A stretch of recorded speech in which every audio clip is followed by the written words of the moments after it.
大家好，我是武一张鹏。今天呢，我为大家分享一个祛湿特别好的方法。现在是夏季，祛湿减肥呢，肯定是非常的重要，也是非常适合的。而且呢，这个方法呢，在16年的时候就给大家讲过，一直到现在呢，很多人用了，效果都是非常的好。好，下面呢，我为大家示范一下。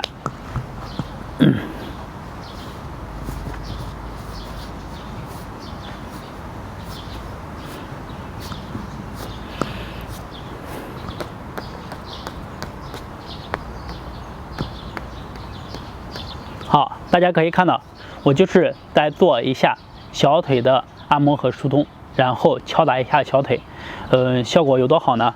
只有你试了才知道。下面呢，我为大家详细的讲解。首先呢，我们要做的就是整个小腿的按摩和放松。好，无论你是拿捏还是用手去捏都可以，这是比较重要的啊，可以多做一做，可以多做一做。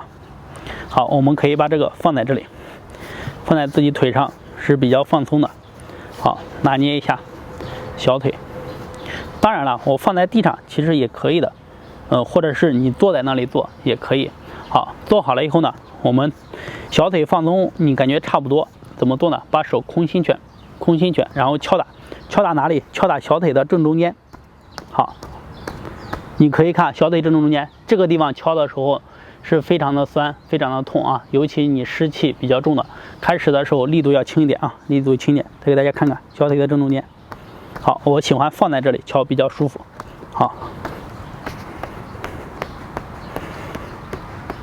敲打多少下，根据自己的情况定。好，做完了以后呢，换另外一边，也是先捏小腿。这就两个动作，一个是捏小腿，全部的小腿都给它捏通放松开。一个是捏小腿，全部的小腿都给它捏通放松开啊。好，然后呢，再给它去做按摩和疏通，好，来做完了以后呢，来去做小腿的中间小腿肚啊。好，去做小腿肚。好，敲一好。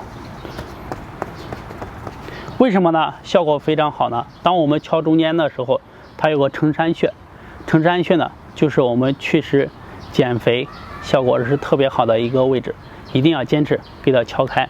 大家如果说湿气比较重的，或者是因为湿气导致的肥胖呢，你可以做个半个月，然后感受一下效果。好，今天呢我们就讲到这里。大家如果有什么问题，可以在下方评论留言和我进行交流，谢谢。